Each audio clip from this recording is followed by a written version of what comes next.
Hello, and welcome to reCapping with Delora and Ashley. Please follow us on Instagram, Facebook, and Twitter at reCapping Podcast.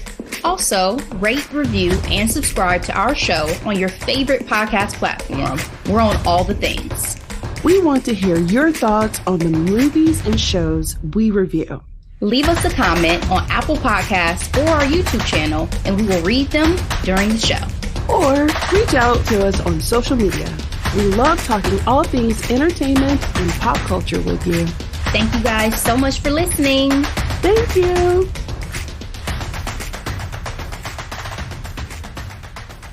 Ashley. Hello, darling. I'm so excited for today's episode because we have some very, very special guests joining us for the recap. Special. Yes. We have two of Dem Black Mamas, okay? Joining us for our recap. I feel like I should have like an applause right now. Oh, sound effects. Sound effects. That's sweet. Let's welcome NeKisha and Crystal. Hey, y'all. Let's get it. Listen, we're excited to be here. We got a lot of thoughts. We're excited to be here. And I'm sure our third co-host would love to be here because she's like a media consumer, but she couldn't make it. But yeah, we're excited. We'll hold it down. We'll hold it down for Thea. She's with us in spirit. She's She with is. us in spirit. She is. Actually, I would prefer to be where she is, in terms Probably. of the world, the travel. Well, she is actually taking a kid somewhere right now. So she's mothering right now. So yeah. Love it. So I am super excited to talk about The Perfect Find. Are you super excited? Okay. I am too. Super excited because whether good or bad, we're still going to have a chat. So a wonderful conversation. Yeah. That is what I'm excited about. I appreciate that clarification, Crystal. Okay. June 23rd, 2023. It's a rom-com available on Netflix, rated R. It's an hour and 39 minutes long. Here's a quick summary. After a high-profile firing, Jenna's fashion career comeback hits a snag when she falls for a charming, much younger co-worker who happens to be her boss's son. As sparks fly, Jenna must decide if she'll risk it all for a secret romance. Here's the cast. We have Gabrielle Union, Yay! Black Hollywood royalty, as Absolutely. Jenna Jones. We have the adorable Keith Powers, even though he's 30 years old, but he looks like he's a good, baby. 15? Looks like a baby. As Eric. Wait. born in 92. Wait. He was born in 92. He's 30? Crystal. Yes, he was born in 92. Hard to believe. Good. Well, congrats to him, sir. You know what I mean? He's going to be looking young for a while. We have Alicia Hines as Billy. Oh, I love her. We have Gina Torres as Darcy. Love her. Lala Anthony as Elodie. Like Side Melody. note. Side note. I used to live in Atlanta, like back in the day, and Lala was like, she was on the radio with Ludacris, and they were on a show called Chris Lova and Poon Daddy. And I was like, every time I see her, like the jingle goes off of my head. But I also say, like, I've loved watching her journey. Absolutely. Like her trajectory has been like absolutely amazing. So I watch anything she's in. I love watching her journey. Same. We have D.B. Woodside as Brian and Janet Hubert as Monica. Okay. Director, we have Numa Perrier. Yay! And Lee Davenport as screenwriter. Fun note. I have a question. Yes. Lee is a woman? Yes. Okay. Black woman. Black women in front and behind the camera on this project. Got it. Okay. This is based off the best-selling novel by Tia Williams. I didn't know that. Yeah. Yes, ma'am. And she's actually featured in the film. I don't know if you caught that. Rotten Tomatoes gave this film 70% critics, 58% audience. Google users gave this movie 82%. Ashley, what's your grade for The Perfect Find? I'm gonna pass it off to our guests first. I want to hear NeKisha and Crystal's grade, and I will wrap it up at the end. So, NeKisha, what is your grade for the perfect find? I totally forgot you all do this. No pressure. No No pressure. pressure. No pressure. Delora, remind me what the audience was. 58 for Mhm. Rotten Tomatoes and Mm. 82 from Google users, but we That's such typically a- give an ABC type of grade. That's such a wide spectrum. Like that's very such much a, so. that's interesting. That's interesting. Very. It's polarizing, I feel, right? Yeah. I think there's been only Yeah. one project we gave a D, and I feel like that was like Bad Hair. Bad Hair? That was early in our shows and movies, but Bad and Hair was that's- a little rough. The When one we on Hulu? decided- Yes. Yes. Okay. The Possessed Weave. Yeah. Oh, okay. Lena Waithe. And I think it was Justin, yeah. Yeah. Okay. from I didn't see Dear okay, White I didn't see People. that. Okay, I Vanessa didn't see Williams that. was in that. Yep. Okay. Yeah. Yeah, I didn't see that. Wow. Okay, Keish, what's your Yeah. grade? Yeah, And Keish is a hard critic. That's I okay. am. That's And okay. I This is a safe feel space. I'm hesitant now hearing you've only given one D because I was about to give you another one. If that's your grade, NeKisha, that's your grade, boo. This is a safe space to speak your piece about this project. C minus. Give C minus. Can I give minus? Yes. Okay. Absolutely. Fun That's where I am. fact, in college, NeKisha used to write reviews for the BSU newsletter for movies. But I love it. She claims she doesn't remember that, but she did it because So we- she's asked me to proofread them. We taking you back to your roots. For various reasons, Crystal remembers more of my undergrad years than I do. What school did you all go to? Yes, We went to Florida State. we did. Florida State. Okay. Yeah, man. Tallahassee. Good times. Good times. I would not have remembered that, but thank you for bringing that back up. I did do that. Yes. I Okay, love so it. you give it a C minus? How about you? I know you're conflicted. I know I'm you are. so conflicted. The first, just Why are you conflicted? okay, because it's very, very hard for me to openly criticize Black women. It's very, very difficult because I know Yes. what it takes to get. So I have a theater background. I moved to LA years ago to become an actress and all of this. So I'm like, my degree is in film. I, still want to be an actress, still want to be a screenwriter. And so I know what it takes to get something greenlit. I know that although things are opening up, it's still very tough Yes. for Black women in Hollywood. And so I often don't want to add to the chorus of negativity that surrounds their work that's not rooted in anything other than race and gender, right? But I Yes. remember a quote that Lena Waithe said when people were offering critiques of Queen and Slim. And someone was giving a critique on Twitter and someone under there said, it's hard enough for Black movies to get made. We shouldn't criticize Black movies. And the person who's giving the critique was like, it's important for us to write about these things and be honest about our feedback. And Lena Waithe retweeted it and she said, and you all have been writing your asses off. That's how we get better. We don't have to like it. We don't even have to take it in, but it needs to be present. So I kept that in mind when coming to this. So I am going to give this film, it gets a C minus. Okay. That's fair. And the reason Y'all are being so kind. We know. I'm being kind because I'm taking into consideration everything it probably took to get this made, right? So I Yes. don't want to give it a D because people did put heart and soul into trying to get this made. But I give it a C because if I look at Numa's work, I'm looking at her body of work. And so I'm holding that as I'm looking at this. And I'm looking at, it was some heavy hitters in here, like Gabrielle Union, the woman who played the mom. Janet. Janet Hubert. Gina Torres. Oh, Gina Torres. Yes. So it's Suits. Absolutely. Yeah. amazing, who had her Yep. own show that they didn't give a chance, that they should have given a chance.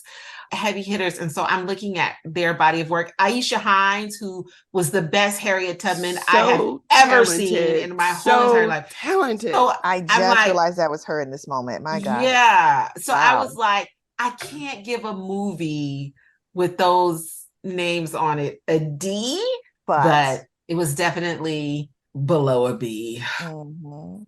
for me. Here's what I'll say. I'll say for my C minus, I have a very similar sentiment. For me, it felt like those heavy hitters were given an impossible job to do. Yeah. They really were. The script they were given, I think. I appreciate that. I feel like it gets a C because I know what they were trying to do. Yes. And I don't feel like it got done. And so with that being said, I'll go ahead and give my grade. I gave it a C. Okay. I had high hopes for this film. I absolutely love the premise and the cast. But to your point, I wrote in my notes, when it came to the execution of it all, it just wasn't it. Like the pacing of the story was just insane. I'm like, what are we doing? Especially towards the end of this film. And then music means so much to me in movies and TV. It can make or break. Like Ashley and I talked about, you would never forget that moment in Insecure when Lawrence did something in The Case of the Ex that by Maya came on. You remember that moment, right? Because it was just everything. I'm like, they needed to take some lessons from Shonda and Issa because the music was just not it. I understand they were trying to incorporate some old school sounds and things like that, but it did not flow the way it needed to. In my personal opinion, it really nagged at me during my watch. So I gave it a C. And even like, I don't even think you can go back to the 90s, right? Because I felt like for whatever reason, it felt like a 90s thing was trying to happen. Yeah. And I mean, we know the 90s movie soundtrack and the scores. Oh, and yeah. I don't know how old you all are, but like we used to go out and buy like soundtracks to films. You know what I'm saying? Like Waiting to Exhale. Right. Listen to the soundtracks. New Jack City, Brown Sugar, you know, like so they could even go back, you know, to that to pick up on some cues from that. But I'll talk about the pacing later after. Yes. Yeah. So one more grade. We're all in the same camp. It's a C for me as well. And that was absolutely being kind. So let me give y'all a little backstory. I went to the American Black Film Festival this year, and this film was shown. The cast was there. It was a whole to-do. But I didn't stay for it because I was like, tired. I'm going to catch this on Netflix. It'll be all good. I'm sure had I experienced it in the theater with a lot of people, including apparently Taraji giving a lot of side notes, and especially with the whole Peacock situation, I'm assuming had a good time with that. It probably would have been a super enjoyable watch because you have that audience participation. Remember remember in the movie, the Peacock was named Taraji P. Henson? Oh, yes. So Taraji was in the audience watching it at the film festival and was apparently making a lot of like remarks during the movie. So I'm sure that would have been a unique, super enjoyable experience to watch it in that forum, right? But when I did watch it, I was like, oh no. Like, oh no, I enjoyed the calm much more than the rom, if that makes sense. Like there were moments I laughed out loud, particularly like that dinner party scene. Like I was cracking up. Okay, hilarious. But to Delora's point and you guys' point, the pacing, I didn't even get a chance to fall in let alone fall in love in this movie. They were saying I love you, and you're like, wait, what? Exactly. And I get that Keith Powers is a cutie. I get that it would be easy to start making out with him at a party. Sure. Really? For me, yes. Okay. Yes. Okay. But it was never, nothing felt natural about the chemistry, about the relationship for me. From the makeout scene at the party, I think I love you. What the hell? Yeah. And we grown. So we don't say that to randoms at parties anymore.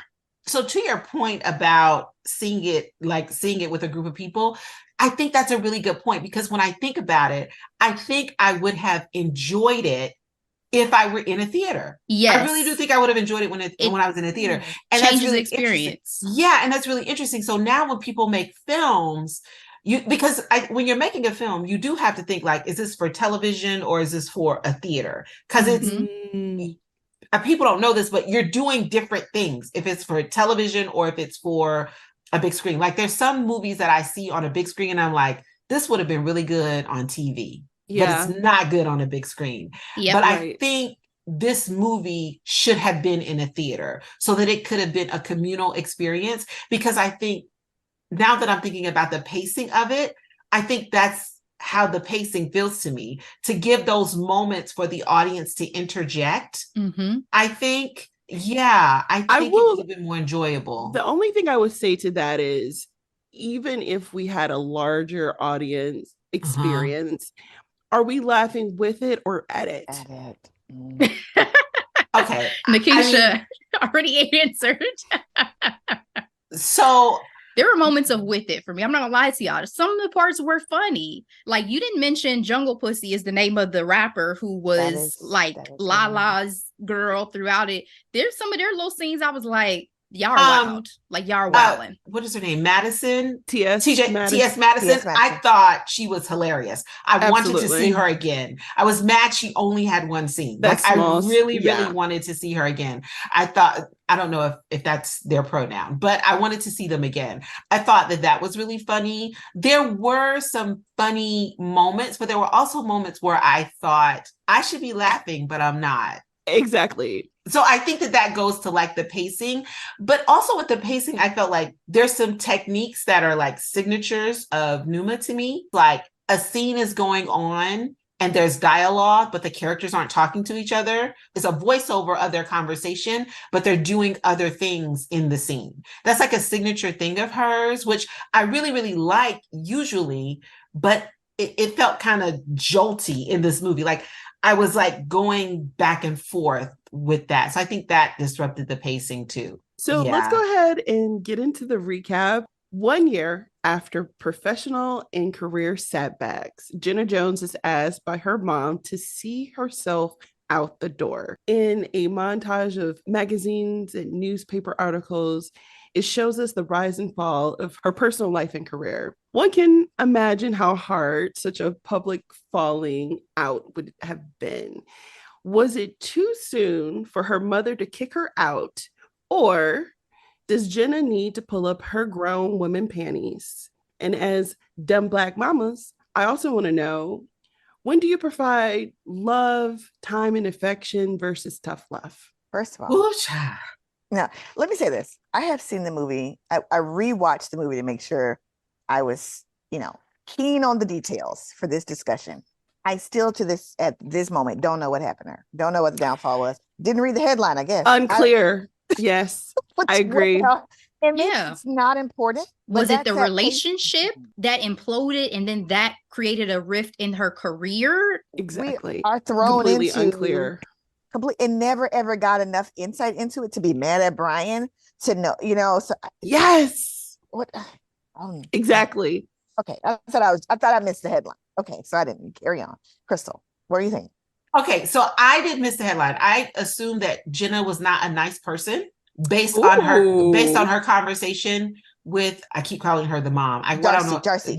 Based on her conversation with Darcy, when she had to come crawling back to Darcy, and she's taking a job that's beneath her. So I assumed that she wasn't a nice person. I can't remember the headlines, but I liked the way they did the headlines. I thought that was a really cool collage. That gave me a lot of hope for the film. I was like, oh, that's so cool. We're doing cool things. It reminded me of the Outcast movie that I think has like some really cool graphic things going on in that movie. Yeah, it reminds me of First Wives Club. Yeah. And so, one of my favorite movies. Check out that recap. Oh, that's one of my favorite movies. Y'all did the recap good. But that's what I assumed. And I thought that the relationship imploded and then she got fired. And so that was my assumption of it. But as far as keeping the person out of the house, so I have grown children and one of our grown kids is living with us right now and is about to leave. And that's a really hard thing to judge. What are you enabling? And what are you empowering, right? Ooh, and so, that's good. Yeah, it's a really, really hard thing for parents of adult children to judge. In that situation, I think it would depend on which child it was, because all of my children have different personalities, and some of my children are going to keep going to the well as long as they can keep going. And so you have to know which ones really need it and which ones are you enabling. And you also have to ask yourself, is there any information that they didn't get from me that's causing this setback? And if it is, then I parent again. Ooh. And I give that time to set up and we make a plan and all of that. So I am keen on helping my children make a plan and have a vision. And if things don't go this way, what are we going to do here? What does your support system look like? And all of those things. So I don't just believe in like you got to get out. I will say I had a lot of empathy for, you know, her husband wouldn't touch her with the daughter in the house. And Exactly. I feel like they probably waited like, well, we did our part. We've been, you know, free with it all this time. And then you come back up in here. We got to like pick and choose times. But my question to that, Crystal, is I know locations. your mama and daddy didn't wait no year. Like, I hope y'all was getting it They in when she didn't. went to the Ain't no store way. on occasion. Ain't no way. Get out the house. But it probably wasn't. When your kids are gone, you feel like, oh, this is our house. Yeah. Like, this is our house. So cue Janet Jackson anytime, any place. Yes. And so when you've been rocking like that for, I don't know, let's say they've been rocking like that for 20 years. I mean, she was in her 40s and rocking like that for 20 years. It's kind of hard to go back to just the bedroom and the bed and being quiet. You know what I mean? So I feel like Speak on it, Crystal. quiet. Speak on it, Crystal. Getting into TMI. So I had a lot of empathy for that, you know. And I mean, of course, it was extreme because it's comedy. So it's like your dad won't touch me while you're in the house, you know. So it's extreme because it's comedy. But you know, I did have a lot of empathy for that. So I do want to say that. Yeah, no, I mean, everybody's grown in that scenario. So she just would have had to hear some things, and that would have been it. Yeah, that part.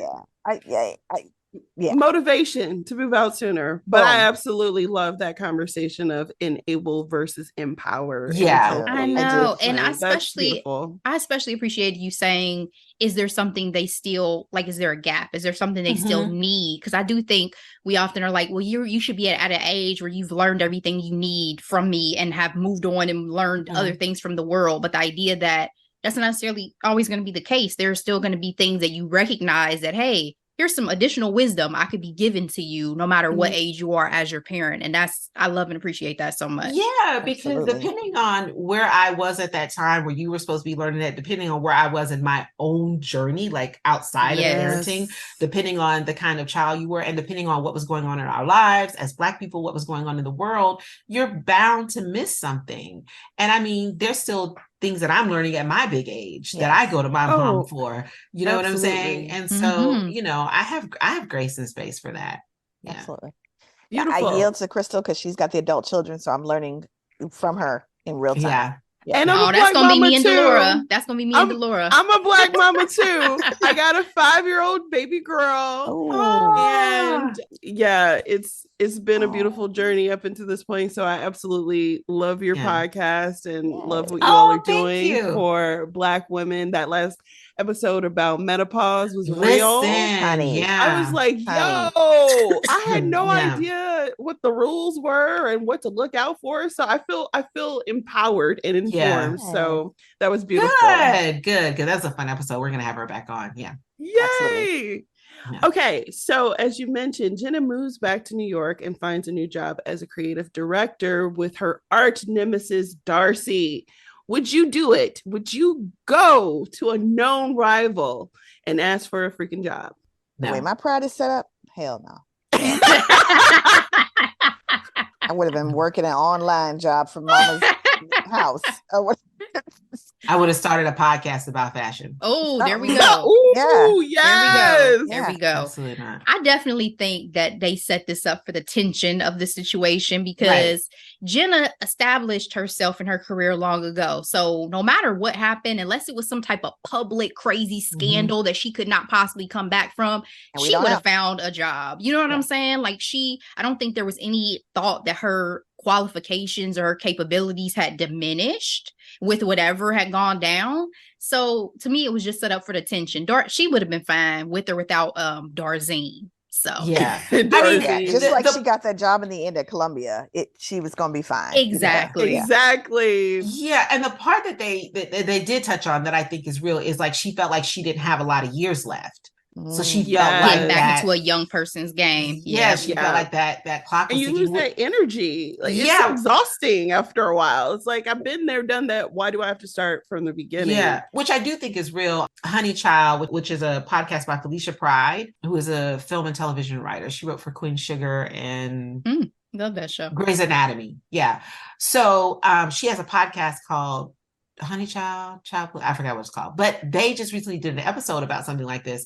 Like, you've built up your career and all this, and then you've had all these years, and all of a sudden you're out the door. And it's about that happening to Black women. So I thought that was very real, like building up that career, and then you're gone, and then you have to figure out, okay, well, I don't have all these years ahead of me. What am I gonna do? But I wouldn't have. I won't even work for white people, so I don't even. Why would I? I can't imagine. This is. I can't imagine. For me, I'm always like, but let's look at the other side. I do believe in don't despise small beginnings. So every once in a while, I think it's worth in life humbling yourself. So in this situation, I guess I see it to an extent, but I also appreciate you all's feedback as well. So. Yeah, this was one of those places where I thought that the writing left me wanting. For example, when she was, the very first time we see her with the two girlfriends in the apartment, and she's talking about, whatever, the breakup, how she's back here, she's starting over, whatever. And they're like, now tell us about this Darzine. You're like, you really going to work for her? And it just fell flat because she was like, yeah, I mean, her rationale, Darcy's not going to put a Black woman on or whatever unless she thinks she can get something out of it. So I know how to play the game. I know. And they're like, yeah, you know how to play the game. Yeah. Nick scene. That's how they did it. Yeah. I know exactly what you're talking about. And Delora, to that point of being humble, like, it's not even that I felt like the position was beneath her necessarily, because again, we didn't get too much establishment of what her career trajectory has been. So it's not even about the position being beneath her. It's about this tension between her and this woman that clearly is not just professional but also personal, with the whole you slept with my man situation. So I just, who wants to, we have enough stress when we have to take on certain roles and live this life. I don't want to knowingly go into this situation with somebody. Exactly. That's real. Yeah, I mean, I can't think of any arch nemesis that I have right now. Right now, keyword. Yeah, right now. You know me, for me, it's I don't acknowledge the haters. It's like, it's your personal problem, not mine. You know what I mean? I just don't, but just someone who I had, let's say someone who I had tension with that I worked with in the past, I just don't think I would just go and ask them for a job. I just wouldn't do it. There's other ways. Yeah. So it's a no for me. Jenna links up with her friends to celebrate a new job and new dick, and she meets a young tenderoni who calls her Sleeping Beauty. What did you think about this meet cute? We kind of talked about it earlier. Ashley and I love a good meet cute. This one is not in the Hall of Fame for me, and that's because, to what we were saying earlier, him out here talking about I love you. And then he was like, I'm looking for something real. And she's like, I'm seasoned like Lowry's. I was like, is this what we're doing? Is this the dialogue that was written on the page?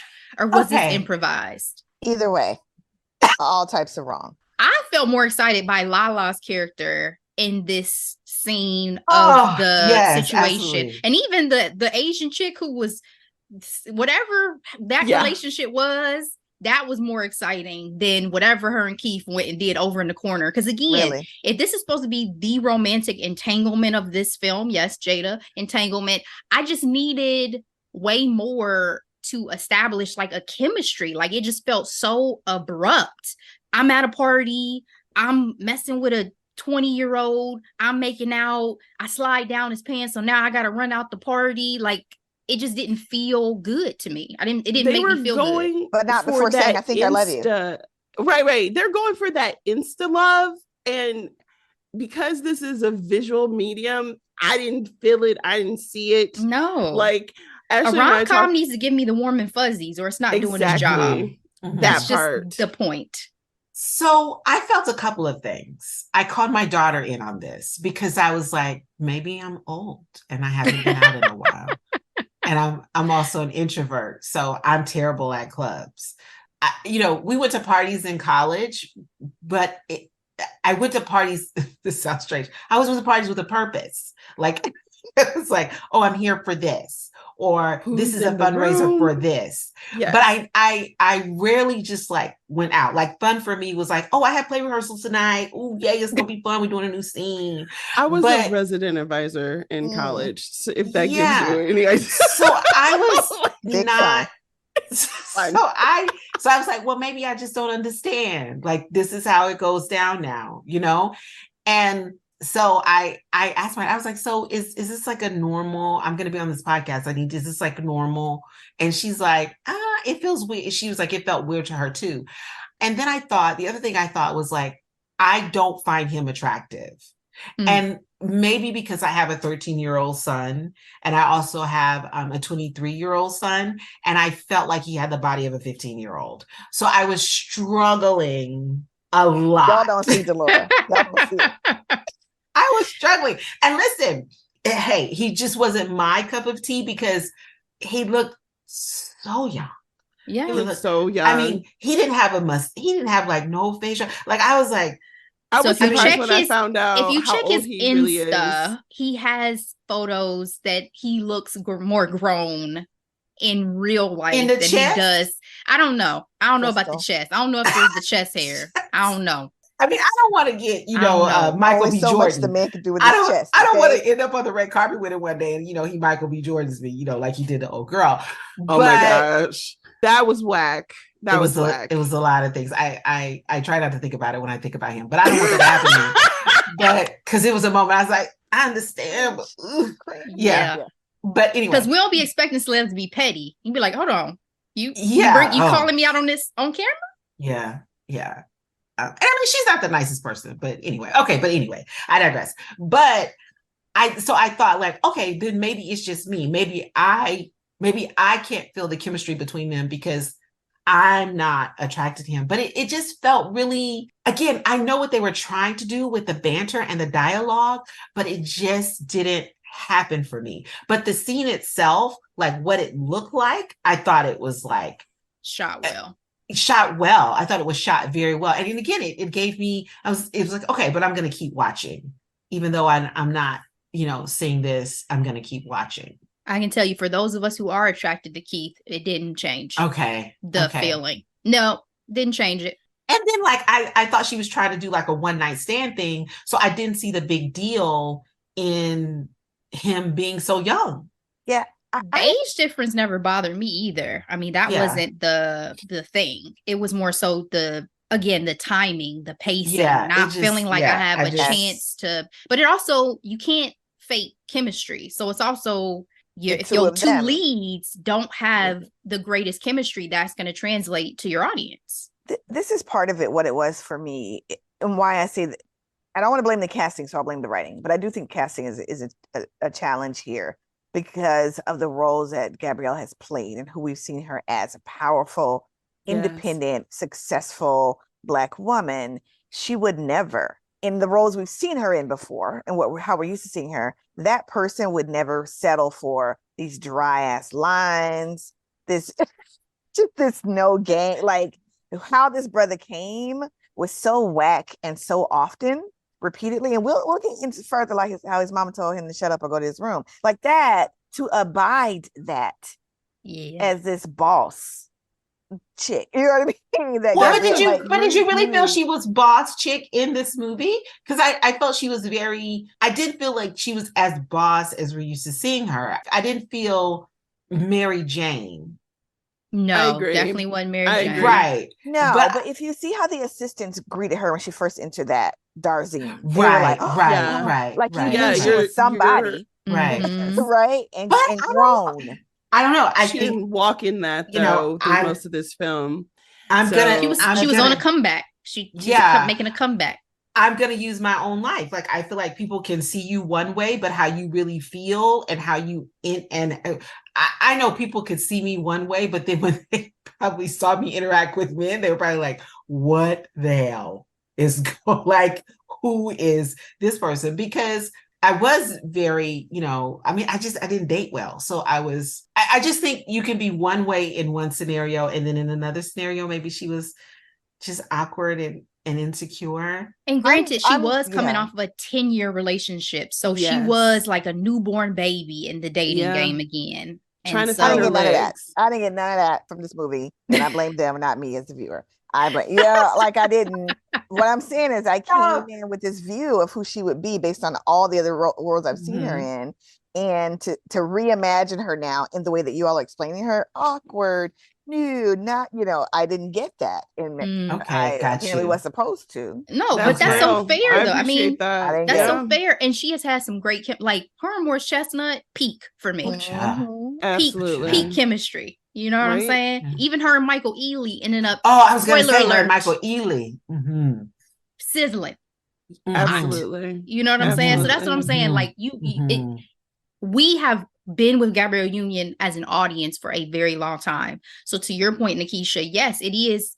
You do still have those residual thoughts in your head where you're like, but I've seen her in this and I've seen her with this person. And so it translates as the audience for sure. Yeah. And it happens in her real life. Her husband's right now 9 years younger. Yeah. That's true, Nikki. Yeah, I'm thinking about her and LL Cool J. That seemed like effortless chemistry there. Yeah, they did have the chemistry. Yeah. Oh, I feel so bad that it wasn't just me. It wasn't. Okay. It wasn't. There are some people who loved it. Trust. So it's okay. They got a balance. Okay.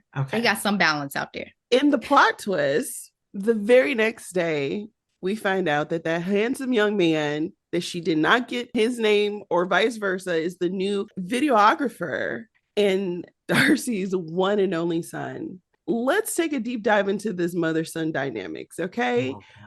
Off the bat, first glance, do you think they have healthy boundaries? Or is he always going to be her baby? Okay, so I have 3 sons. When she was talking to him, at first, like I would do that if my sons worked with me. No matter how old they are, they're like, my babies. And so I forgot what she was saying to him. She was like, oh, look at you. Look like I still, I kind of like still do that now to my 13-year-old. Don't do that. My 23-year-old is like, yo, I need you to, okay. But healthy boundaries, I think it's relative. I mean, my 5-year-old currently fights me over me calling her a baby. I'm like, you will always be my baby. Yeah. And I think like I am prone to grab my son's face and like pinch their cheeks. I'm not going to do baby talk to a big 26-year-old in a business setting. You're not going to do it, Crystal. My son? Baby talk. I mean, because I didn't know if I felt like she was hiring him like for real. I felt like it was like he fresh out of grad school. I got my own business. You can come and work for me. It's like nepotism. Yeah, it's like my nepotism. son now is like, I need some money. Can I help you out with your YouTube channel because it's struggling? And I'm like, okay, but he ain't like for real, like working for me. You know what I'm saying? So, okay, he is an adult. So I do think that no, it's not healthy boundaries. Yeah. It's not healthy. But I don't think the way that she was interacting with him at the job is what didn't make it healthy. There were some things that she did as a mom that I wouldn't do, but there are things that I do as a mom. I think even with my daughter that I do that denotes, we have a very affectionate relationship. I'm a very affectionate mom, very affectionate, particularly with my boys, because I read that boys stop receiving affection when they hit double digits. And the only time that they receive affection after that is for sexual intimacy. And so I want them to grow up and understand that you deserve, you're worthy of, and you need affection outside of that. And it makes them act out in other ways. And it gives them a warped kind of sense of it gives them a warped sense of touch and when someone touches them and what that means. Wow. So that's deep. That's deep. Seriously, I was just gonna say I think Darcy thought she was trying when she was like, call me Darcy at work. I think she thought that was a boundary. I think she thought that meant, hey, we are professional here, do not call me mom. But you could tell that's still like she's a single mom, that's her only child. that's never, I don't feel like that dynamic would ever change. So, well, see, that was weird to me when she was like, call me Darcy at work, but then she was doing the baby talk. Right. So that's what I think she thought she was trying. Okay. I think she thought she was. Okay. I think that's also consistent of her character throughout, though. You'll see further on, she's treating him like a grown up, but then behind closed doors with Gabrielle, or Jenna, treat him like a straight child. Yeah. Yeah. So, yeah. Yeah. Yeah. And I think that's real for parents too. I think there are moments when and it's unfair because there are moments when you're like, okay, you're an adult. I recognize you as an adult. And then you want to pull these moments where like, no, you're my child. And that's unfair. And it does not create a safe space for the child because they're not really sure who you're going to show up as in whatever moment. So I do think that that's not fair. I agree. Let's talk about Jenna and Eric's relationship. The surprise soured things a bit. So they went from kissing to ragging on each other on their ages. Jenna isn't properly collaborating with Eric, and they failed on the T.S. Madison shoot that we were talking about earlier with Taraji P. Henson. What were your thoughts on these generational jokes that they were doing with one another? Were they cute and endearing or hurtful? Neither for me. Yeah, I didn't find them cute or I thought it got a little old. Pretty quick. Oh, I see what you did there, NeKisha. It got a little old. I didn't even do that on purpose, but I'll take it. Okay. That's what yeah. she did on purpose. That's it though, right? Like after a while, I was like, okay, I get it. There's a big age gap. I get it. You know what I mean? But it didn't. It fell flat for me. But y'all know, so far, I've been consistent in my feedback on every scene. So, I thought there were other ways to explore those age differences that I would be much more interested in. That could have been funny moments. Like, okay. I know, first of all, I know how old was he in the movie? 26. He was 26. She was 40 and he was like, 25, 26. Lord, yeah, like he's the same age. He's the same age as my daughter. So I'm thinking about her male friends, right? I know 1000% that there would be, even if the sex was good, there would be differences about how we roll in the bedroom. And so I think that there could have been moments like that could have explored that. Where that could have been where that laughter could have come in instead of just that kind of constant banter. And that did feel a little rom-com-ish to me, because like in a rom-com, it's like, oh, I don't like you, but I do. Get away from me, please come closer. So it kind of, it did give it, that feel. It did make me wonder like, ooh, I wonder what the sex is going to be like. Oh, okay. Yeah. It didn't feel flirtatious enough to me. Again, these were failed opportunities to build that chemistry and to sort of build that sexual tension between them. And there wasn't enough of it. It wasn't, I think, creative enough, again, because it got old. And like you said, there are a lot of other ways they could have explored that. There's a lot of other ways a lot deeper into that. Mm-hmm. Yeah. Yeah, because the banter wasn't sexual. It was like just old jokes or young jokes. You know what I mean? So yeah, I get that. Yeah. It could have been, you can't handle me. I'll wear you out. Whatever. Yeah. That alone would have been building up to something. Yeah, I get you. Yeah, that's true. That's true. I like this idea. Well, NeKisha, did it start to turn you off of the movie? Because I was still in there. I was still like, like, no, I was still in there. I was waiting for the sex. I was waiting to see how the sex was going to be. On the rewatch, I realized in the cab that he told her about Madison. Yes. Her age, what she does for a living, who she is. Totally missed that the first time around. So I realized the first time around I was checking out a lot. That's unlike me in a movie. I just really was having trouble staying engaged. Wow, I was engaged. Yeah. Okay. I was waiting to. I was like, if the sex is popping, I'm gonna stay. Just gonna get to the sex. Huh? Yeah, I was just waiting for the sex. Well, then SWV brought you in, honey. They brought you on.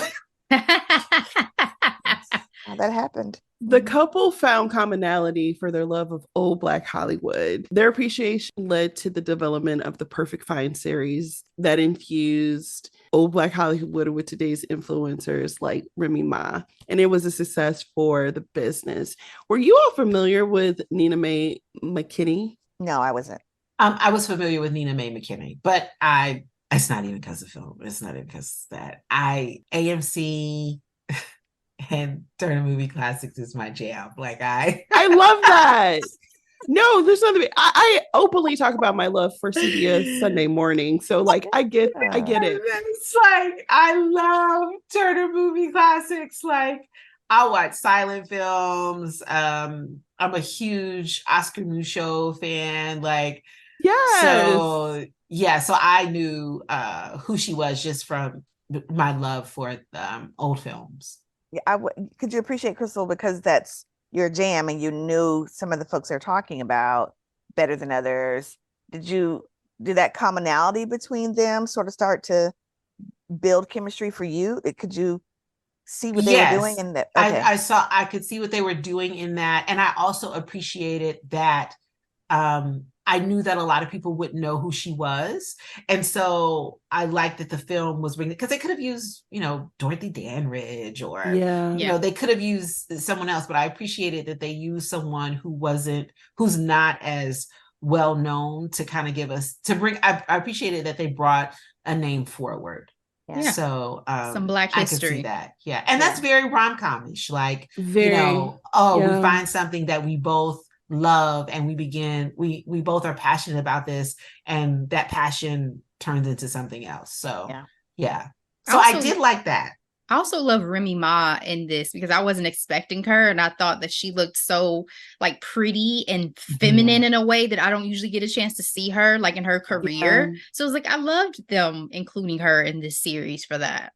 Oh, she's so feminine. She's, I mean, now I think, in the 90s, that wasn't, but now she's very much, I don't want to say softened, but aesthetically, I would say, yeah. Mm-hmm. I loved it though. I loved that part of it. Me too. I didn't want it to stop. I loved it. Yeah. Did you have a favorite look? So you saw there was Aretha Franklin and we had Carmen and Diana Ross. Was there anything in particular absolutely Diana Ross, I think, is always going to be my favorite when it comes to that, because Diana Ross has such iconic photos. She does. I mean, I can't think of anybody else who has that many iconic photos that are so iconic. So I think she's always going to be my favorite. You can always pull from her for inspiration. You really, really can. Yeah. Tia Williams was a part of that particular look, the author of the novel. Mm-hmm. Oh, I didn't know that. Okay, I didn't know that. That's really cool. I heard the novel was way better than the movie. I believe it. And I love novels. It has to be. So torn. I was so torn it has about to be reading better. it and then watching the movie and being disappointed. So I was like, I'm just going to go ahead and just watch this movie. Yeah. It would be a tough read. For it to ever have gotten greenlit, in my opinion, means that there was some great content that in that book was in the book. You think it would be a tough read now, NeKisha? No, I think it would be a tough read if it were not better than the movie. Oh, okay. Yeah.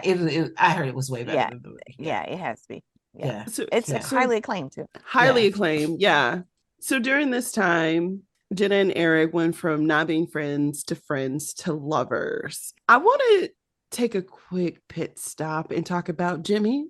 Jimmy, the main reason for the dinner party that Jenna put on for her friends. The same Jimmy who spoke about Arfie and his ass beatboxing. The 50-year-old man who decided to have a pity party in the middle of a dinner, and Jenna tries to comfort him and he calls her out for her quote unquote tone. I was like, Negro, please. You wonder why you're single. Like, I'm not trying to be awful, but nobody's wondering why Jimmy is single. Absolutely no one is wondering why Jimmy is single. Jimmy even knows why he's single. Yes. Oh man. Nobody is wondering. I thought this was real friends-ish though. Let's have a dinner party for a blind date and invite the guy I'm crushing with at work. Like, That was ridiculous. Who does this? Really? That was ridiculous to me. Really? You thought so? Because first of all, we're just trying to establish and develop a professional relationship, given everything that happened and us having our words and all of that. And all of a sudden, I'm telling you, I have this date, this love interest coming over to the house. So I'm going to invite you and your friends, y'all little 20-somethings, to my house for this blind date. It was such a movie moment to me, like, for sure, NeKisha, I'm with you. That was a movie moment. It was not natural whatsoever. And even when it started, I'm like, wait, so it's really just y'all? Like, I thought she was about to have an apartment full of people and y'all are just coming. Okay, so dinner party of 6. Yeah. Yes. Okay, so Let's get a little weird. It's basically. I'm a little weird. You would never. No, NeKisha, how much did I date in college? Everybody was always like, do you have the date?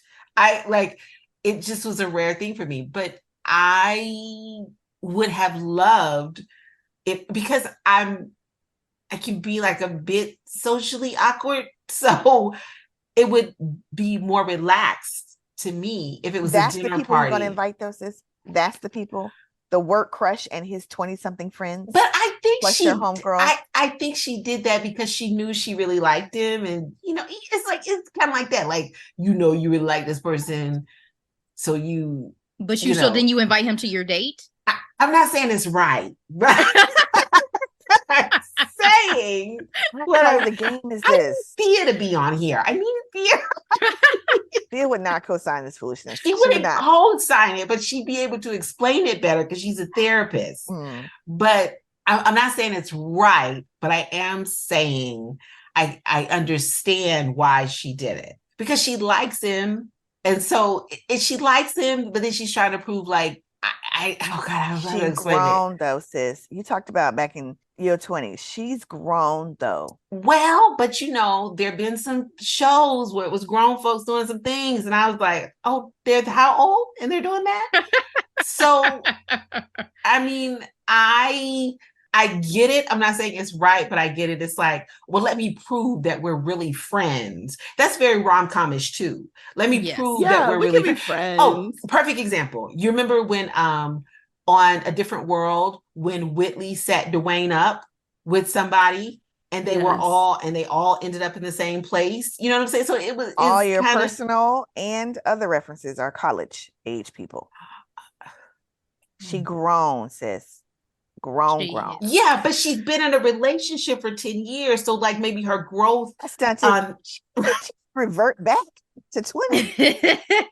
Let me say this though. Let me say this. At least this made for a funny scene. Like I said, when I did my grade, like this was one of the funnier scenes to me. I enjoyed it. I could see the camaraderie of the cast, like the dancing scene when everybody was like, that was funny. Her and Keith being off on the side though. I'm like, bro, really? Like y'all are making this something it doesn't need to be for me, but sure. If this is how y'all want to get down, sure. But it was funny. It was funny. What Ashley said. I digress. I had to talk about Jimmy because I'm like, man, this is their attempt of, putting her with someone who is quote unquote within her age range, right? Versus and I was a little guy. I'm still in the dating game. Jimmy triggered me a little bit because like they're with Kevin Samuels. Those guys who like you go out with, and even if you could tell she was trying, she was making an effort to like speak to him certain times, get to know him, and then they immediately hit that wall of like their insecurity and that red flag shows up. I was like, oh, this is a little triggering. Like that's a little bit that happens way too often. And it's sad that happened during their first little initial get together. But obviously, as y'all said, we know why Jimmy is still single. Yeah, it was very Kevin Samuel-ish, I thought. I was like, it's just red flag on the play. Are we trying to get him to the ancestor realm? What's going on? Why are we? The Africa chain. Why do we have this? Why do we have this thought process? It was a lot going on. But you got your sex in this scene. So did you enjoy the sex? No. You didn't like that? I didn't enjoy it either. Oh. The music didn't do it for me throughout most of this movie. So what I want to comment on the sex scene is that have y'all seen the 40-year-old version? Of course. We recapped it. The 40-year-old. Oh, I gotta listen to that. One of my favorite movies. We watch them all. So the 40-year-old version, and also I have been known to watch an episode or two of Sisters on BET. Oh, that's my mama's show. And sorry, Mom, to put you out there. Yeah, you be watching some trash. That show is, I can't even sit through an episode, I'll be honest with you. What I'll say is, every time I turn it on there is an oral sex scene. Like, I mean, getting it in, like every single time. But here's the deal. I didn't know my vagina was near my knee. So that's why it didn't do it for me. Honey. We're supposed to go down. Okay. So the logistics were even off. See? Gotta lower my grade. I couldn't even get into it because I was like, even the sex is trash. It's a D. It's a D. We didn't even get the D. That's a big thing for me. We didn't even get the D. Name me a time in this movie y'all saw him whip it out. No. So there was no scene. There was no stroking scene. No. Okay. So my comment on the oral sex thing is I felt like, okay, so this must be like how it's going down. Because I see that consistently with love scenes when it's a older woman and a younger man, which is really, really interesting. Well, it's also for the woman gaze too, right? So yeah, I'm reminded of some of the better sex scenes in like Bridgerton, or I don't want to talk about the sex scenes in Bridgerton because I have issue with that. But go ahead. We don't want to go down that. I have a major issue that was built up to me. I just watched Bridgerton, and that was totally built up to me. All this stuff, and dude could only last 30 seconds in every scene. And I was like, what the fuck? I need to know. I'm on season 1. The original. I watched the original. She's talking about reggae. So finally we get to the sex scene and it's like 30 seconds. And I'm like, okay, well, that was the first scene. And every scene is 30 seconds. I thought you were going to say the potential rape situation that happened was what got you about that. No. She wants to know what world a brother goes 30 seconds than the other white and you ain't never got nobody pregnant and you only go 30 seconds. Ain't nobody tried to trap you. It'll be easy to trap you because you only go 30 seconds. Did I say we didn't want to go down here? I told you we didn't want to go here. I was really upset about that. It's still a drama. In the second Bridgerton, Anthony goes way longer, and let's not even talk about Queen Charlotte. Okay. I don't know. My brother-in-law was like, Crystal, it's not porn. It's a drama. I'm like, you could have fooled me. It's a little soft pornish, but I'm not hating on Shonda. But what I am saying is the way in which people hype this up to me, the way in which it was hyped up to me. And then I watched and I was like, every time he's 30 seconds? Every time? You are hilarious, Crystal. Okay. So Crystal, so if that's the case, it's her major takeaway from Bridgerton. If that's the case, there's no way that these sex scenes in this show even remotely satisfied you. There's no that way. part. No. And I felt a kind of way about that. And I didn't, again, I'm always wondering, like, is it just me? Because I did just come off, I binged all the Bridgertons and Queen Charlotte. I was like, maybe that's it. But I felt like with all the banter, and a lot of times in rom-coms with banter like that, that's what you're building up to. And I didn't feel that it delivered. Now, the intimacy scenes, though, I did appreciate. Like the scene where they were lying on the bed and he was naked and she was naked. Pillow talking. The pillows. I really appreciated those intimacy scenes, but the sex scenes, I was like, okay. I mean, I do appreciate, the woman, receiving oral sex. I'm always going to appreciate that in a movie, in a film. I'm always going to appreciate that. But I did want something more after that because I began to wonder, and again, I remember that this is a rom-com, like, of course, in a relationship, you need more than sex, but they had this passion that they're now beginning to build around outside of the relationship. And I just didn't feel that the physical passion matched. And so then I'm like, well, why are we still in intimate relationship then? You know, like, why aren't we just in work relationship? Again, if you look at, and I thought it was done so perfectly in the 40-year-old version, like that relationship with her and the younger guy, I thought was done so well. Like I understood outside of a physical relationship why they were together, and in the physical relationship why, I think that's where the dialogue is raised for me as well. Even in those moments where they are doing pillow talk, his sentences are short, his vocabulary is limited. If you watch it back, he never actually says anything. And but that's not who her character is. She's, you know, she elaborates. She's think so. Yeah. I mean, he shared about his dad. Did he though? What did we know about his dad? All of his sentences. Now I'm gonna have to go watch it a third time, because what we always do when we recap these is we watch it once and then we have to watch it again. Yeah. Because you realize how much you miss on a first watch for sure. Yeah. But now I'm gonna have to watch it a third time and like re-examine. So was she just pulling everything out of him? Because granted, that is some guys. Some guys are not really verbose. And so even in conversation, you have to be the one to kind of lead them. Yeah. But I didn't even notice that. So I wonder, was that supposed to be another product of his character or his age or both? And I'm glad you bring that up, NeKisha, because one of the things that he constantly did throughout this movie is whenever things got difficult, he walked away. Mm-hmm. And some may say, oh yeah, there may be some healthy elements to it in terms of, you know, not wanting to yell at someone or have, you know, not control anger.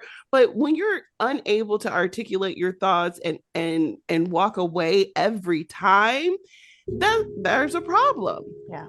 So I thought he did share. I felt like he did share. I felt like, you know, he talked about like his, you know, him, it just being him and his mom.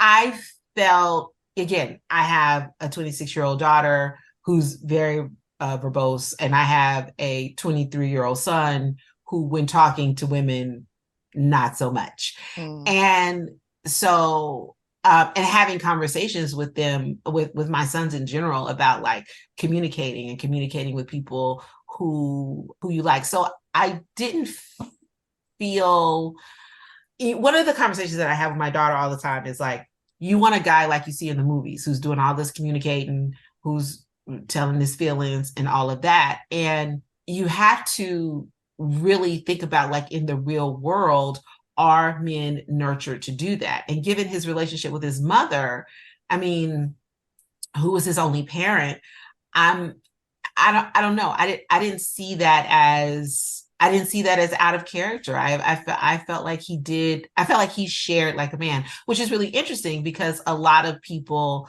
well, not a lot of people on Twitter and now Threads, talk about how younger men are much more into their feelings, and they're great at, you know, sharing and talking about their feelings and confrontation, and they're reading all of these feminist books, you know what I'm saying, versus older men like Jimmy who aren't. But now that you bring that up, there are some similarities between him and Jimmy. They're just acting it out, I guess, in different ways. But I did thought he shared. I mean, if you feel like it, if you feel so moved, watch it back. For example, I don't know if it was in this scene, Delora, or not. I know you're trying to guide us here, but you know, we need help.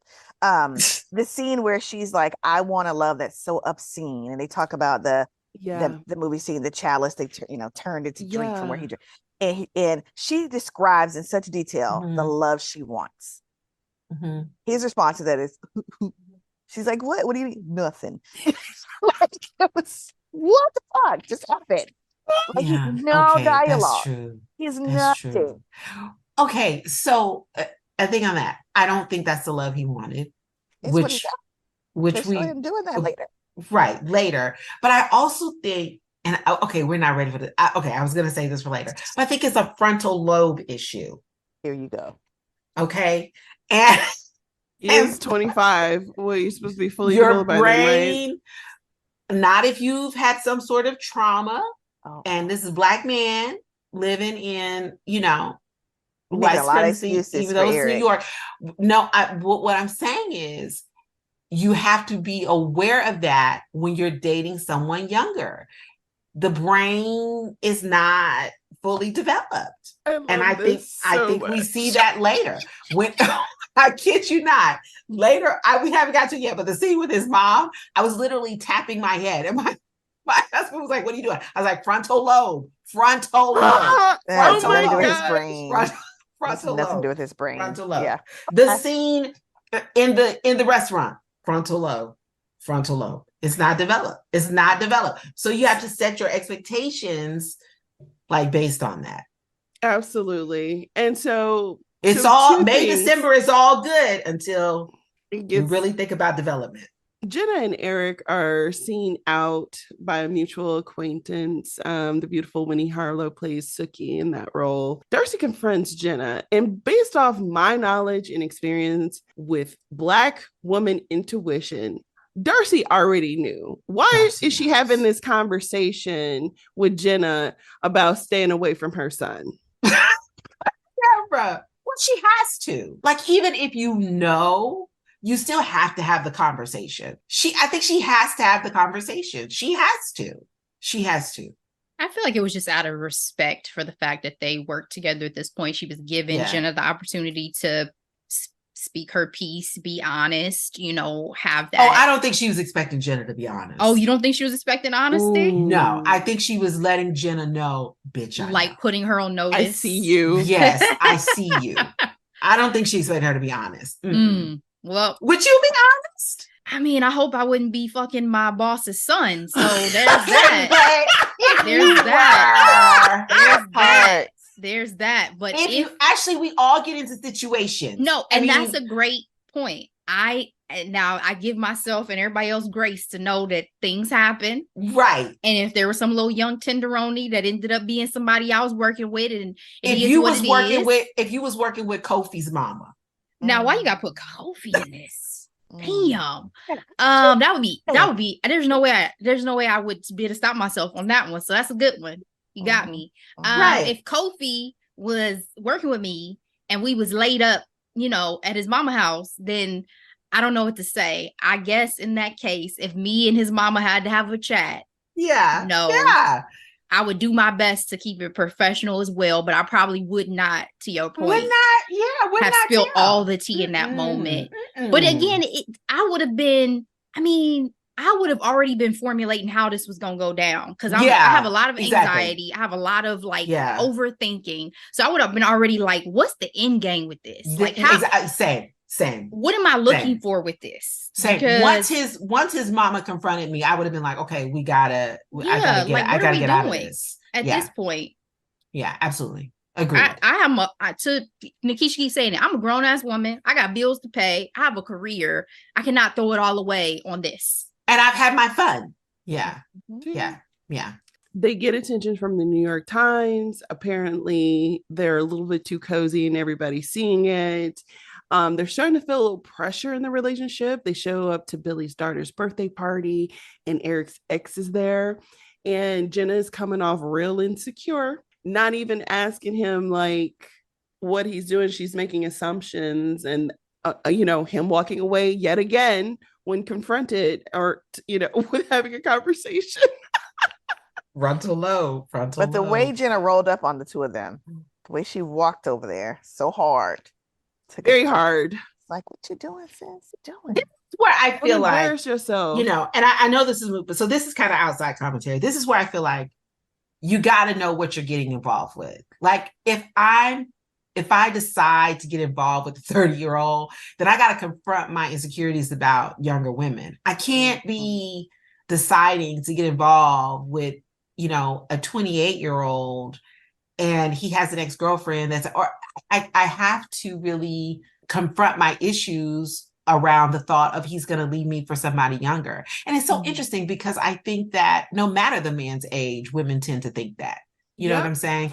That was one of her lines earlier. She was like, men my age wants to date girls like the 22-year-old age. Right. Yeah. And like, Demi Moore talked about that in her memoir when she was dating Ashton Kutcher. She was like, I wanted to be the fun person. I wanted him to think that I was fun, and part of that is because he was so much, younger than her. You know what I mean? But I just feel like you gotta know, or you gotta be like, I can't do this because I know I'll be, my head will be on a swivel every time a young chick walks by. It was a hard watch. It was I knew it was going to happen, and still I cringed. I was like, but it was also for me like management expectations. Like, you want to keep him over here to the side as a secret, and yet manage what he will or won't do in his interactions with other people. Like, what are the expectations? You don't feel like that's unfair? I don't, but you can't go by me. I was a terrible dater. I don't even want to say fair. I wouldn't even say fair versus unfair. I'll say realistic versus unrealistic. Right. Because when you have someone that you're holding to the side and in the shadows, and you see them and they're doing their thing, you may have an issue with it, but that's your personal issue. Because the expectations are set to your standards, her standards, that, hey, our relationship is a secret. So if our relationship is a secret, even if he was flirting with Madison, who gonna check me, boo? Like that. Right. But even if our relationship is a secret, we agreed on some ground rules. Did we? When? Did the ground rules? It didn't happen. You can't take pictures of Madison at a birthday party. When did we agree? I didn't hear any agreement of anything. I just feel like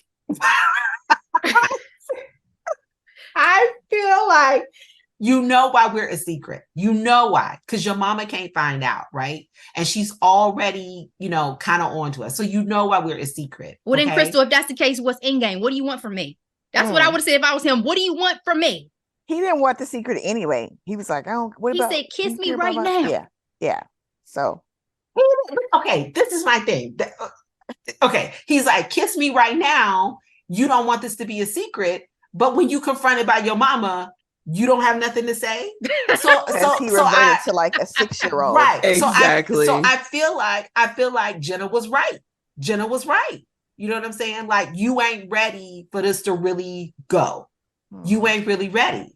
And that was clear early on. Yes, I do think Jenna, frontal lobe, you got to be like 28. I wish y'all could see Crystal. Trauma? This whole time she keep pointing to her head. This whole recording. Watch. I was like, I would turn to my husband. I'd be like, frontal lobe issue right there, frontal lobe. But I feel like do feel like Jenna was wrong. I do feel like she was wrong, and I agree with you in terms of managing not managing expectations, but like you got to know what you're in. You know what I'm saying?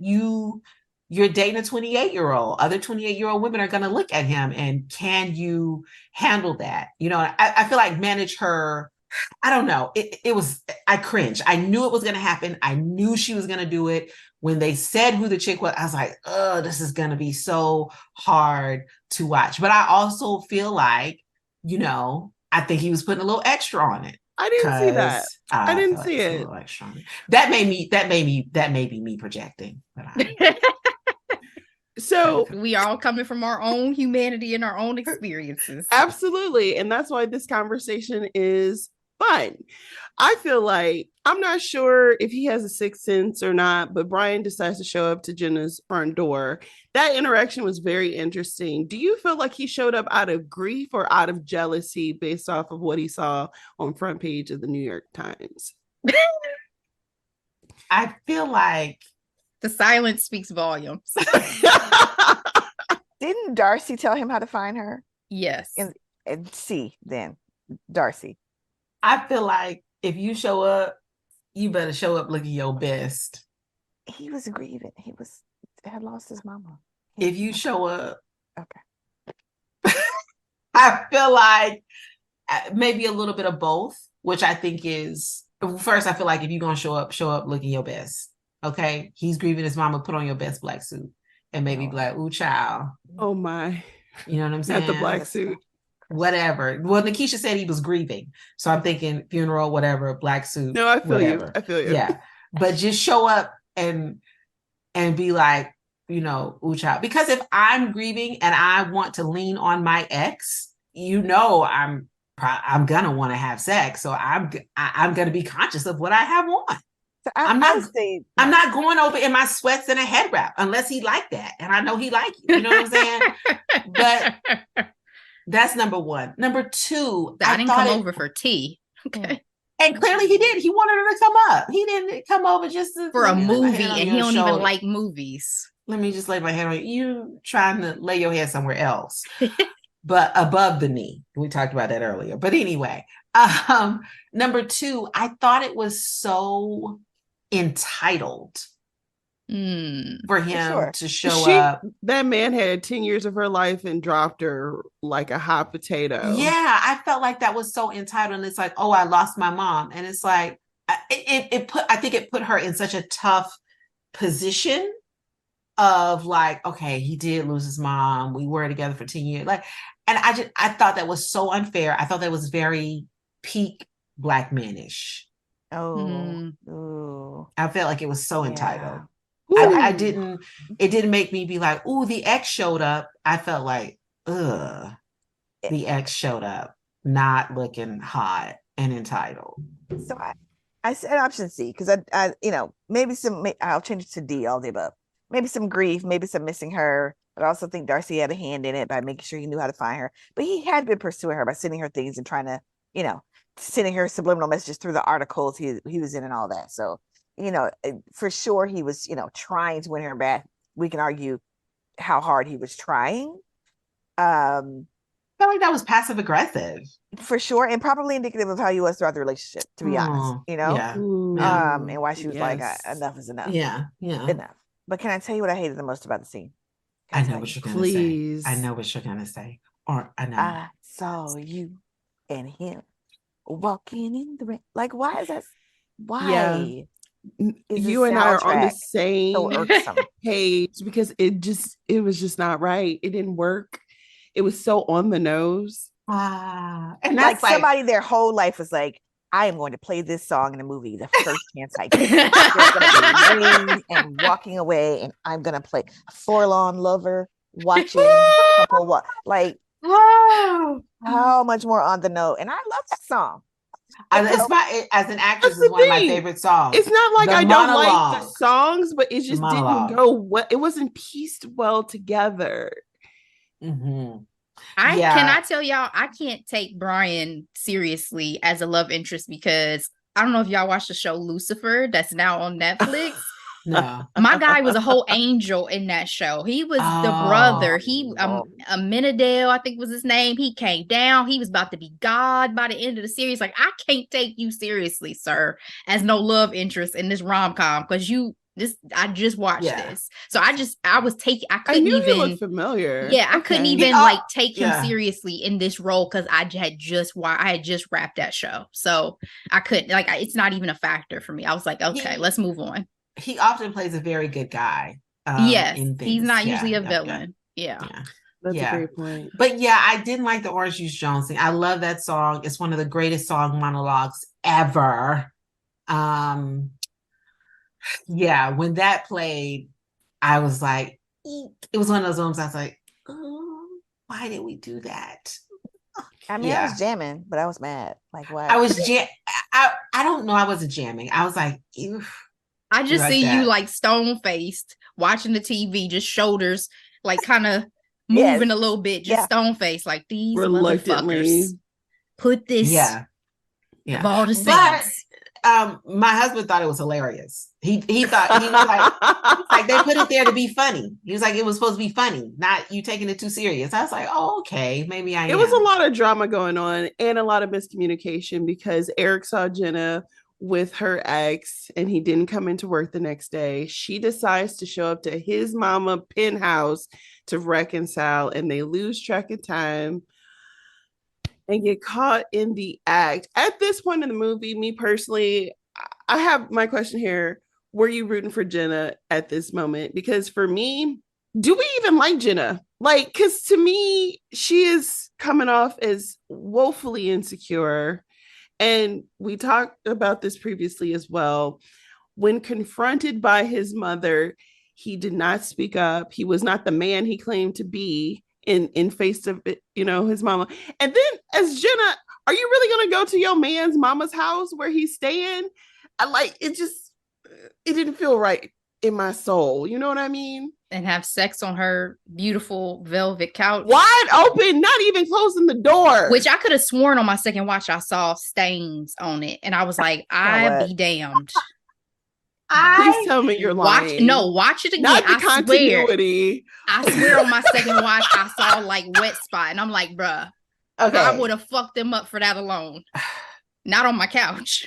I did not catch on that it was his mom's house for some reason. That did not click with me. He literally says, "You brave coming up in Darcy's den," or something like that. Yes, he did. Okay, maybe I don't know. I don't know. And it was my my husband who said, "Ooh, at his mama's house," and I was like, "Ooh, his mama gonna catch him," like because I know the movie formula, Yes, exactly. So, again, you got to know what you're getting into. That's what I go back to. She knew he lived with his mama. She knew he was 28. So like she knew what she was getting into. So where else was she going to show up at? You know what I'm saying? Like she probably got a camera, or the doorman called her and said, some lady just came up here. Yeah, like they want to come home. Like I don't know if I would I don't know, like what you're in at that point. You know what you're in. What are her options? That whole scene just irritated my soul. It really did. I was rooting for Darcy at one point. Like, fuck him. You know what I mean? Listen. Don't be reckless like this. Just her showing up at the mom's house didn't irk my soul. What irked my core, the essence of who I am. And I have 3 sons. And first of all, I would never, if I caught my sons having sex, I would just be like, at their big age, I'm like, it's time you get your own place. I can't for me, I can't be walking in, seeing you having sex. I wish you good sex. I do, but I just can't be walking in on it. That part. I don't think it would have been a thing for me. And if it was, I would have had a conversation with my son. I would not have had a conversation with both of them. Right. But what irked me was like, if you know you got a mama like that, and you talking about, let's be open, let's let the world know we together, and you got this mama, and you know that you're not going stand up to her, then don't come at me talking about you want to be open with this relationship. Frontal lobe, not fully processing information. I just have a quick question. Circumstances. Do you guys think, had they come to her together or told her prior to this situation of her busting them in her house having sex, that the reaction would have been less severe? Yes, but I don't think, this is where I think women get pulled into stuff that's not their business. I feel like if you want to go public with this, first step, tell your mama about us. That part. Then get back to me. Step 1. So I don't think it is about them going together. I think it is about him telling his mom, because here's the thing. I guess I should just clarify. I mean, had the news been disclosed to her by either of them formally in some capacity, would the reaction have been as severe? No, then we wouldn't have a movie. No, we wouldn't have a movie. Because at this point, Darcy feels like she's been lied to, because she had already had that initial conversation with Jenna. And again, for Jenna and Darcy to be the same big age, and she telling her, "Oh, we're in love," and then she gave those puppy dog eyes looking at him, and he had nothing to say. I'm like, this is cringy. Like, it was make it stop. Make it stop, please. It was embarrassing. But I asked that question because you were talking about, Darcy's feelings and how Darcy was reacting, and I was just thinking, but it's the situation that we inevitably got placed in with them that caused it to be that, versus had he spoken to his mother earlier, then I think their relationship could have been a public thing and not have been a big deal. So that's why I brought it up, because I think it needed to be a conversation prior to her catching them in this moment, and it would have been less. As a mom, I'm raising my eye to to the age ranges. Like no matter if it's my son dating a woman that much older, if it's my daughter dating a man that much older, I'm raising my antennas are up with that. So Larsa Pippen and Marcus Jordan is a no? Fuck no. For several reasons. I think that I was just talking about that earlier with my brother. It's doing too much. It is doing way too much. And age is like last on the list. That part. But I just think that if he had gone to her, I say that to say I think Darcy still would have had an issue with it, because just as a mom, your antennas up. Okay, you trying to make a comeback. I hire you, now you get with my son. Like it's a lot of like murkiness, in that. But I think that it felt embarrassing, like the embarrassment was visceral. And I honestly feel like that's kind of where I think a good job was done in filmmaking, because I felt the visceral embarrassment for her when she looked at him and he didn't say anything. Like, that was just like, I felt that. I felt her level of shame and embarrassment, and I got played. He talked this big game and I got played. Absolutely. Well, no, NeKisha. NeKisha's like, do you have anything to say? I'm sorry. No, NeKisha. No need to apologize. I don't even have the words for just how upsetting the whole scene was, but mostly it's around his refusal to even speak up to his mom, and how infantilized he like he was such a child. He reverted back to being a 5-year-old kid. Yeah. Unbelievably just so insulting to her. See, I don't even have the words for it. It just, and what you mean, shut up or go to your room? What you mean? Yeah. Like, I would never speak to my son that way. But if I was saying hurtful things about someone he was in love with, and even if I didn't like him, I hope that I've raised a child that would say, you can't do that. Not defending her, and also how it must have felt for her to realize in that moment, this is who I put it all on the line for. Risked it all for him. Yeah. And that she'll have another one of those moments, Delora. Oh, absolutely. So this is the part of the movie where I was like, we have a flash forward where we make it to the new year, Jenna reaching out saying she wants to connect. I was like, first of all, how many months have gone by? Right. I don't know. And then when I looked at Christmas had gone by. Well, yeah, but even then when they got caught, was that the fall? Okay, and then Christmas and now New Year. Because for me, it's like we only have 19 minutes left. What are we doing when you're telling me you're pregnant? Like, what is this conversation? I love you, Delora, because I often look at the time left on a show episode or a movie and be like, okay, is this going to be a cliffhanger? Okay, how are we going to wrap this up that quick? Okay, let me see what y'all talking about here. Oh. Y'all don't watch enough Nollywood films, because that's shit would happen with 3 minutes left. A Nollywood and they will just guru. They will just tie that shit up real quick. Not decently at all. It gives me indie film vibes. Indie films kill me with that. She's a Nollywood so unresolved connoisseur. I love that. If it's resolved, it's not an indie film. That's what I'm saying. It's definitely indie film vibes of like, it's life. It's messy. There's no bow that this is going to get wrapped up with. I saw an indie film that was resolved. I was like, what the fuck is this? This is a feature. What is this? Yeah. So they're very defensive when the revelation is made. I personally feel like Jenna came off immature, and he had the audacity to ask her, did my mama send you here? This whole conversation again. Bullshit. That's that bullshit that reminds us of his age every time.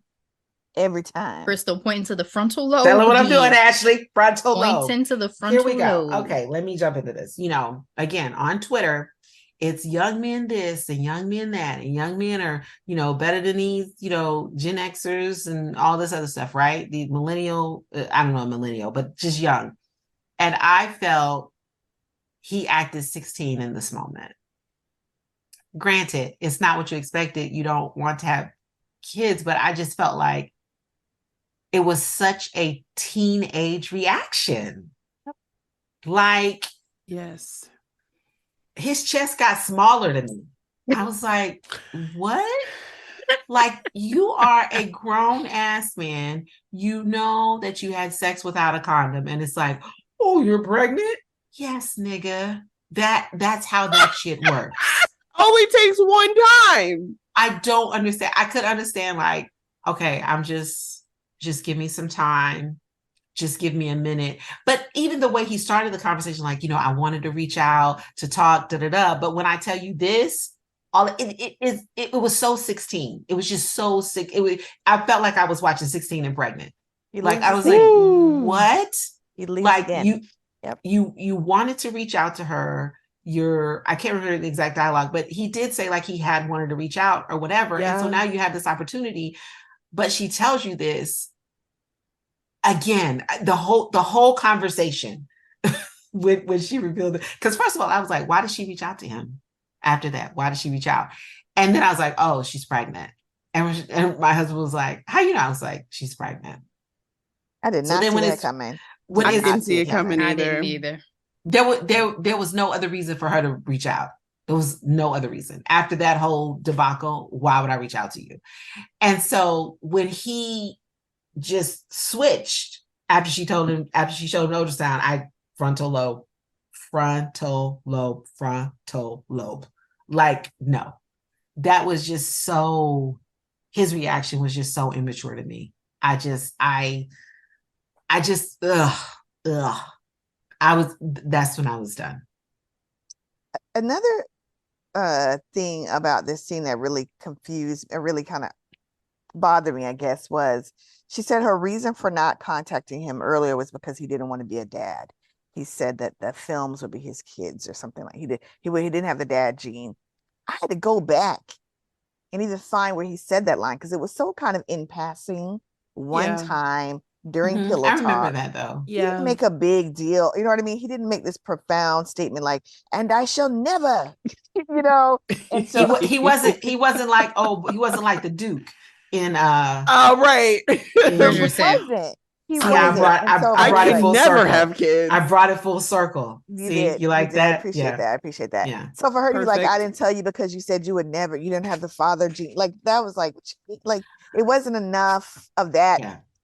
Storyline even built for her to even use that. None of it made sense. I'm sorry. Another case in point for the frontal lobe. Oh gosh. You don't want to have kids, right? But you fucking like you do. That is peak frontal lobe behavior. There's grown ass men that still look at frontal lobe. Maybe it's not. Maybe it's the cortex. I don't know which part of the brain. I think it's the frontal lobe, though. It's once the blood drains from that head and goes to the other. What That's I when am all of saying, that goes though, out the window. Even if it's grown men who do that, there's something that's not developed fully in the brain because because they're grown men who don't use condoms when they're having sex, but most of them are not like, I don't ever want to have kids. If you never want to have kids, don't fuck like you do then you should have worn a condom.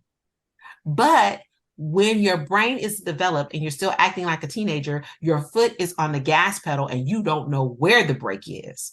So you have parents who are like, yeah, I know you say you're not having sex, but take these condoms anyway, just in case tonight you change your mind. Right?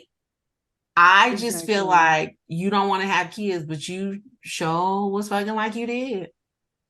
This dude had a whole master's degree from USC. I know that part. That shit 37 times. Yeah. So you can't. So when somebody pass you an ultrasound, you can't be like, oh my God, how did this happen? Nigga. You got a master's degree and you don't know?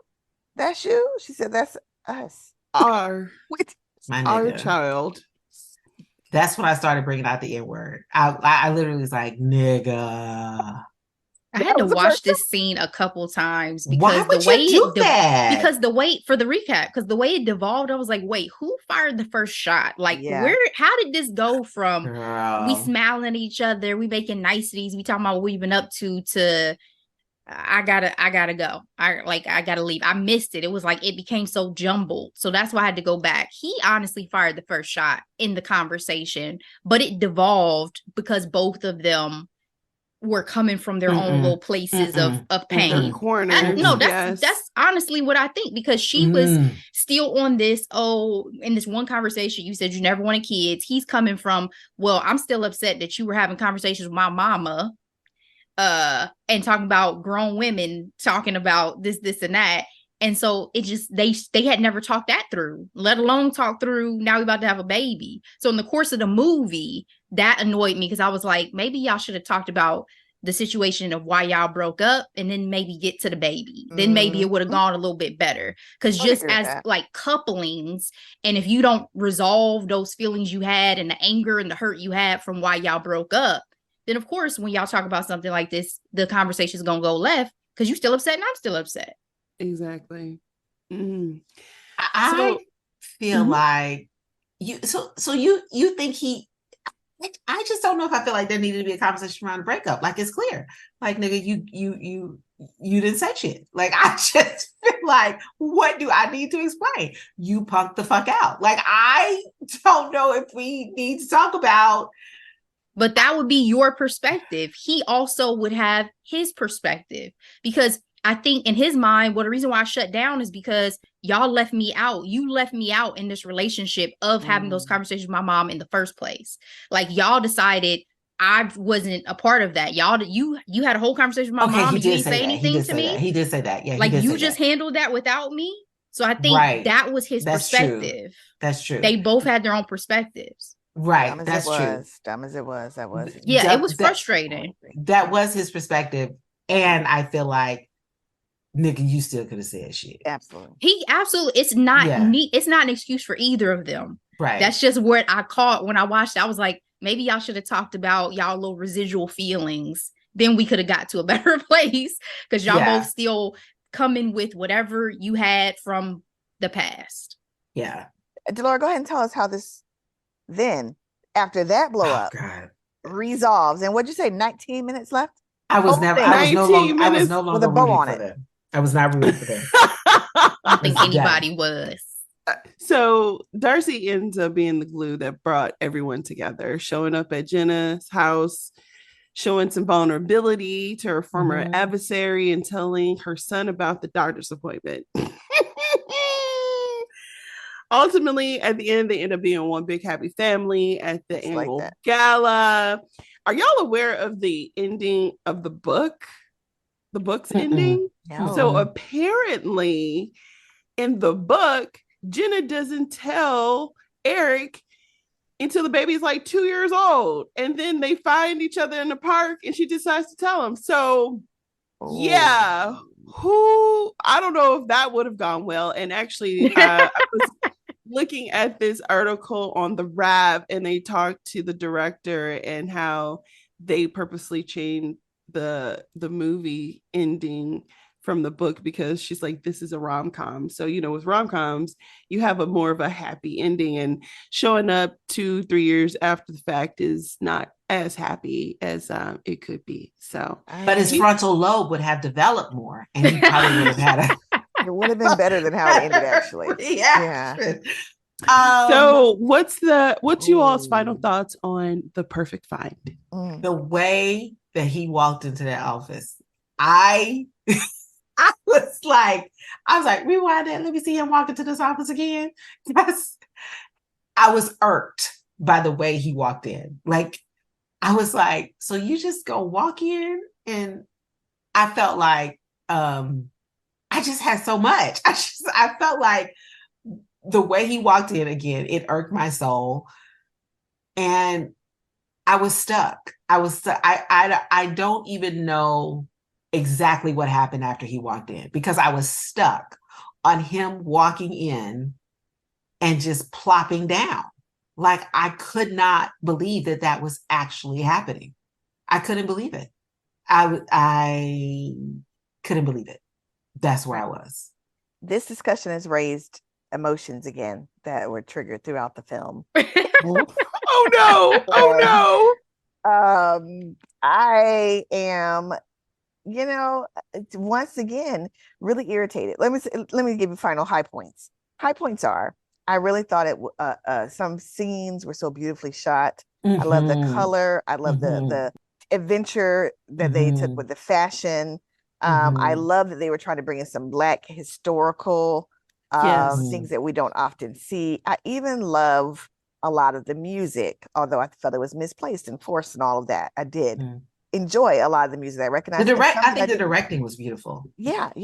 The opening song, the Billie Holiday song, I never heard. I really, was excited to hunt that down and find out more about it and hear the whole track, all of that. So that was great. I trust that the book did a better job of developing these characters, of really fleshing out the story. Writer. Yeah. And I am thankful for the opportunity that this film gave a lot of the actors that were involved, like T.S. Madison and a lot of folks who, deserve more shine. And every actor actually who, this is one more, credit on IMDb for them. So go ahead with your bad selves. Those are the good things. I'm very, very thankful for those things. It is complicated, but in the end, I'm going to go ahead and give it the thumbs up on Netflix because for the people. For the culture. Absolutely. My final thoughts are that this is not a feature I will probably revisit. But to your point at the beginning of the conversation, Crystal, I'm glad that we have Black folks in front of and behind the camera to even have multiple vehicles and projects to critique, to discuss, to watch.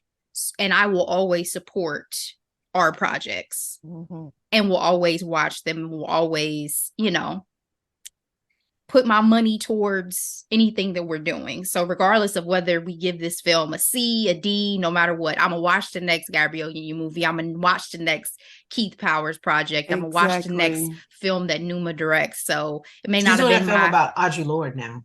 Okay. Nice. Yeah. It may not have been my favorite feature from any of them, but I appreciate the effort. And I appreciate this conversation with all of you ladies, because that's the point of the pod and of everything, is to be able to talk to our friends and family and everybody else about things we enjoy and consume. So it was a great combo. My final thoughts are, I will revisit this with my children and we will talk this through. Using it as a case study. Frontal lobes. Case study of frontal lobes. My mother used media growing up to have conversations. I appreciate that. We do that a lot. We watched a lot of Blackish, and it is a source of conversation in our house. Even though I do have some issues with Blackish, but it's a great source of dialogue in our house. So I will revisit. I will probably encourage, especially my two older children, to watch it and to have a conversation about it. So, and I think that there were just some really beautiful cinematic moments when they did that photo shoot. Oh, that color, like there were just some really beautiful cinematic moments. And as a filmmaker, I like the little staples that Numa has and trying to figure out, like, what is my little, staple thing that people will recognize, like with Spike Lee, it's the shot where the actor is facing the camera and they're rolling, like that signature thing that, like this is a Spike Lee film, this is a, Numa film. So I will revisit it. But I'm also a person who, I consume media in that way. Like I watch everything. I go to all kinds of plays, from Broadway to local to quote unquote Chitlin circuit plays, because I always feel like there's something for me to learn. And somebody had the guts to do it.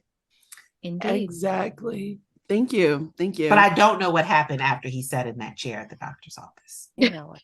You don't know. Okay. Yeah, okay. Y'all talking about a gala scene. I keep saying I don't remember that, but okay. The gala scene was it felt like a scene out of Coming to America. Like for some reason, I just felt like we moved to Zamunda. by the end of the movie. I'll trust that happened. Yeah. Yep. I hate to say it. I was not or you don't remember it. You didn't see it or you don't remember. I was so stuck on him plopping down in that chair, girl. You really didn't see the rest. Her mind never moved forward. Her mind never moved forward. I called every Black man that I know. And I was like, okay, so here's the situation. Would you have done it? Like, I was so upset. Yeah. Hilarious. Yeah. Overall, I really appreciate the premise of this movie. I'm a lover of rom-com, and Gabrielle Union, face it, is the queen of rom-com. She has been in so many, and she's done so well to it. I will say the chemistry between the two did grow just a little bit. And I didn't feel it initially, but then as there were certain parts within the movie where I'm like, oh, okay, I can see it a little bit. You know, I appreciate this. But there were times throughout this film, I was like, am I rooting for Jenna? Because I feel like some of the decisions that she was making, I couldn't root for. Like, since I know we're rebuilding, but this is a path to embarrassment and disaster yet again. So overall, I appreciate that. Again, this is based off a novel written by a Black woman, directed by a Black woman, starring a Black woman, showcasing Black love and representation of Afro-Latina community. So I appreciate all those aspects of this film. And I appreciate you all's conversation so much. This is fun. Can I make a request? Of course. I would like to come back and talk about Reasonable Doubt season 2. Oh, okay. Ooh, yes. Once it drops. I was gonna say, does it have a release date yet? I don't know, but I know Morris Chestnut is in it. That's what I do know. And they had good sex scenes in that one too. They had excellente. She had a time.